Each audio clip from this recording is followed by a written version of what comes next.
Okay, good evening, everyone. We'll go ahead and get the Finance and Personnel Committee meeting started with roll call. Mayra Reyes.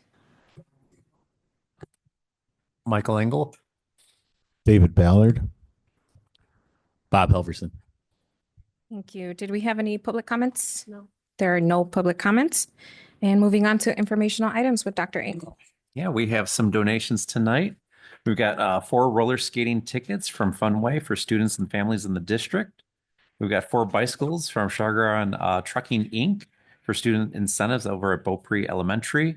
We have 25 gift cards from the 311 Literacy for students and families of the district. And we also have $100 from the GYI Gonzalez for the fun at the fair at Simmons Middle School. Any questions about the donations? Nope. No? Okay. Included in your packet for tonight is the March 2026 financials. You'll see the fund balance report, the expense and revenue report in there as well. You'll also see the graphical report in there. If everybody's still liking it, I know it's only been 3 or 4 months, but if it's still good, we'll keep rolling with it. And I'm willing to take back any kind of feedback if we need something additional in there as well. But Looks great. thank you. Thank you. I appreciate it. And then lastly, we have the March payroll report in there for all of March. Okay. Bless you. Any questions about anything so far? No, not for me. Okay. We do tonight have the 2026 amended budget presentation, which I'm going to go through. That's kind of what we have been talking about with some of the audit transfers between funds, and I'm going to highlight a few things before I get into it. So, Okay. The first thing, and you can kind of review if you want to, it's also in the memo that I provided. We had to amend the FY26 budget. Okay.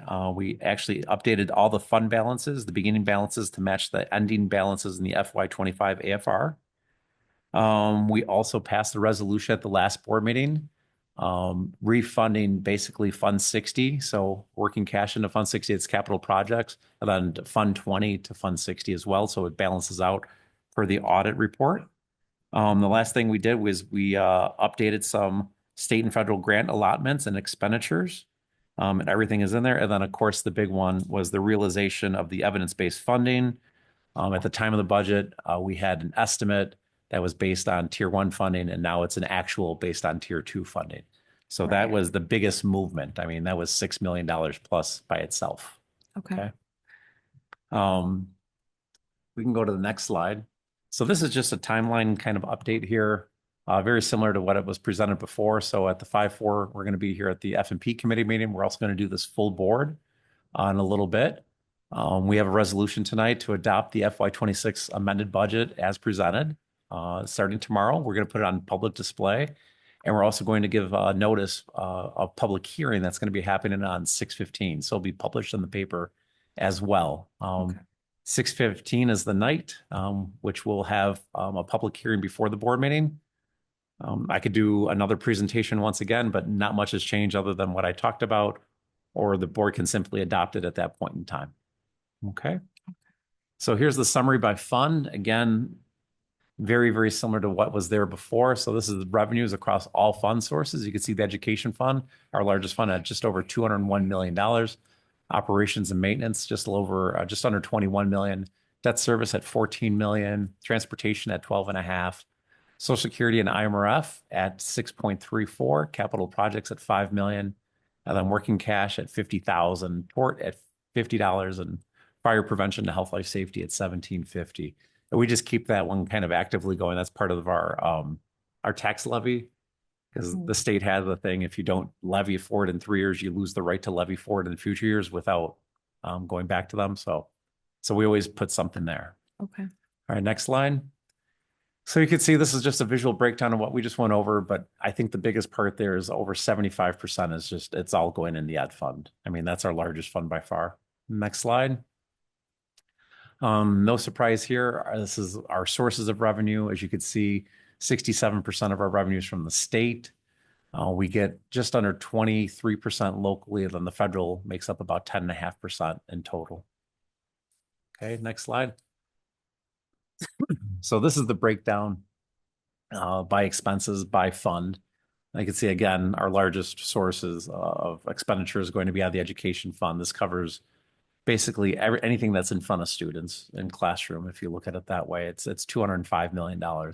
Operations and maintenance at 20.6 million, debt service at 13.8, transportation just under 18 million. Social Security and IMRF at 6.3, capital projects at 5 million. Next slide. And again, education fund kind of matches the revenue quite well. It's again 75+%. Next slide. So this is everything broken down by object here. So you kind of see again, between salary and benefits, you're talking almost 63% of our total budget goes to it. Purchase services at 20.5%, supplies and materials, which I am very proud to say this year we did actually a bang up job trying to keep supplies and material costs like minimal, if you will, which was a far improvement from the previous year. We're at 5.4%. Capital outlay at 6.5 million. Other objects, including special education and tuition payments, at 21.8, and then non-capital outlay at 1.2 million and change.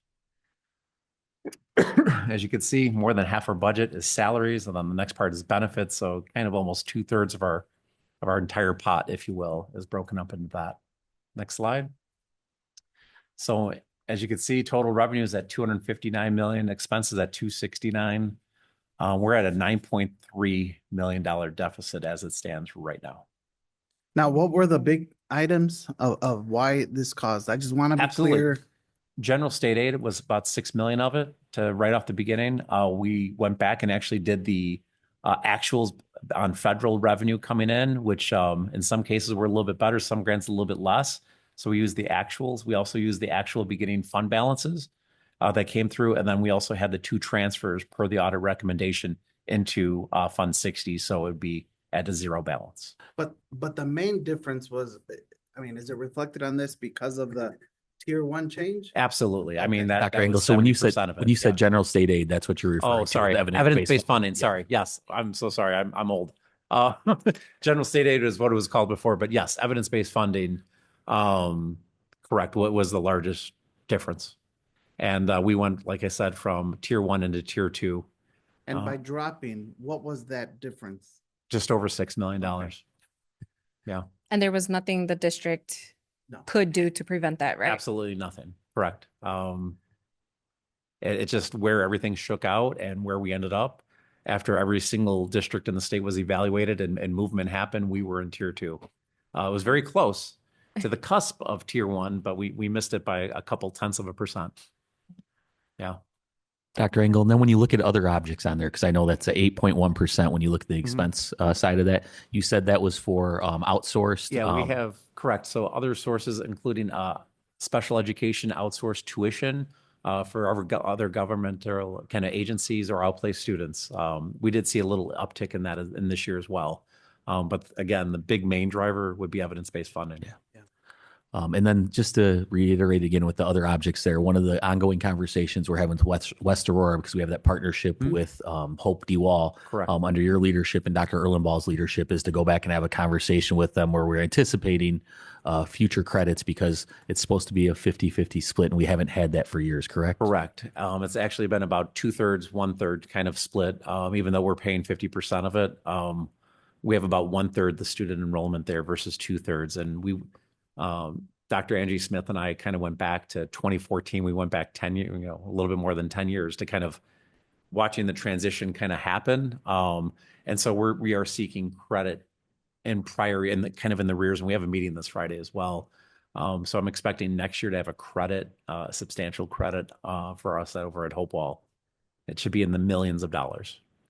Yeah. Is that something that they were agreeable to then? I think after we kind of looked at everything and kind of saw the numbers and saw the utilization and saw who was paying for what, I think it kind of gave them a little bit of a pause, kind of going, oh, we got to revisit this. So, And our intergovernmental states that it's a 50-50 split there. Correct. But it's something we haven't actively monitored as a district for a while. When we're looking at the number of students, we were struggling to get students over there. But like I said, under Dr. Erlenball's leadership, they've really dove into that. And West Aurora, they want to continue the partnership with us. I've had some really good conversations with Dr. Angie Smith, as Dr. Engel here. But we want to make sure that we're, coming to that, because our students need the support as well. So we're making sure that we have more of a firm grip on who should be going over to make sure we have those students placed appropriately as well. So And if I remember correctly, I think they have a little bit of administration change as well Yes. over at Hopewell. So I think it'll be a little bit more collaborative and a little bit more timely as well that we're having these meetings now. Okay, good. any other questions for Dr. Engel? I know that when we see that up there and see the right on there, that is something that's alarming to us. Yeah. But just to reiterate again, it was due to the evidence-based funding changes there. And we had some of that conversation early on, but we adopted the budget before we knew exactly where it was at. So we adopted accordingly. But now that we have that, that is a large portion of it. So I just want to make sure there that we have, as a finance committee, if you guys have any further diving into that you want to do prior to tonight's board meeting, we'll pause for a second to see if there's any further questions at all for sure as well. I don't think so. Not for me. My main concern is always to just make sure we understand where and Yeah. why. And it's been explained quite well. So thank you. Appreciate it. Thank you. Thank you guys very much. All right, Dr. David Ballard, you're up. So in your packet, you have a number of policies that are there for first read. Most of these contain minor changes, either minor language changes, or they're on a 5-year review, or they have just updated legal references for the most part. I do want to make the board aware of one potential issue that may come about, and that is with policy 4165. And that relates to the idea that the statute has changed legally. We used to have sexual abuse. Well, we still have sexual abuse education, but the policy was that we needed to give parents 5 days and give them the opportunity to opt out. The legal statute has changed. Our recommendation is that we adopt the policy as is, but that we would address it and still provide parents 5 days notice and the ability to opt out through our administrative procedures. And if I believe many of you have had the opportunity to look at our new board policies and the interactive ability to do that. From what I've seen from other districts, their procedures could go right under those policies, so we would have that in alignment. So even though statutorily the press policy reads okay, we would suggest from a procedural standpoint that we continue to give parents notice for those pieces. And that's my update. Any questions? Not have any. I don't either. Thank you so much. Thank you, Dr. Ballard. Okay. Is that really it? It looked a lot longer because all those policies are on there. It definitely looked a lot longer. It did. Okay. Well, if there is nothing else to go over, the meeting is adjourned at 5:43. Thanks, everyone. Thank you.